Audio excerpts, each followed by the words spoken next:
Hayati Kardinali Polycarp Pengo alizaliwa Mwazie, wilaya ya Kalambo, mkoani Rukwa, Agosti 5 mwaka 1944.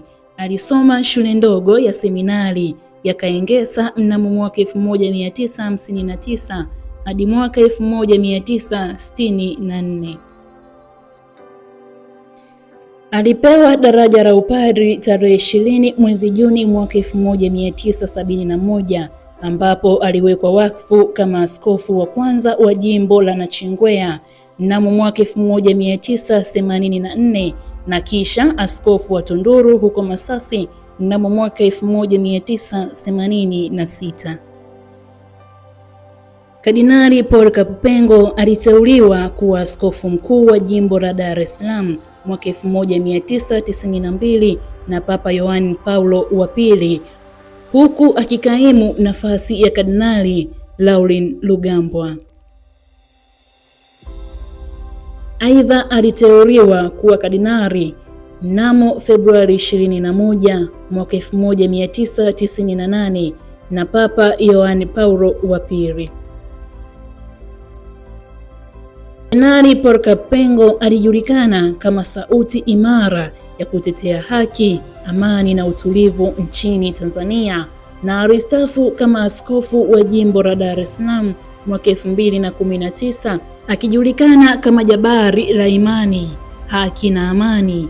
Alifariki tarehe 19 Februari mwaka 2026 katika taasisi ya moyo ya Jakaya Kikwete na kuzikwa katika kituo cha hija huko Pugu jijini Dar es Salaam. Mchango wake hautosahaulika katika kuongoza kanisa la Katoliki Tanzania na alikuwa na mchango mkubwa katika Baraza la Maaskofu Katoliki Tanzania yani TEC na SECAM kama Baraza la Maaskofu Afrika.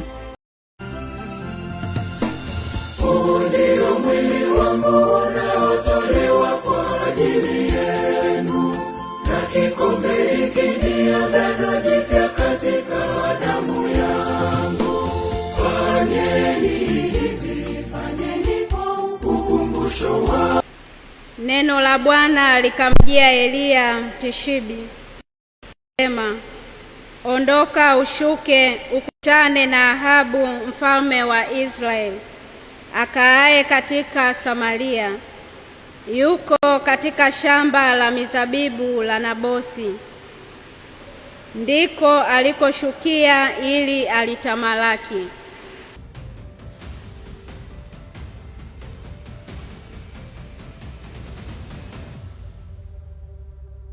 Makala hii imeandaliwa na kusoma kwako na Fausta Sanga na hii ni FGA TV.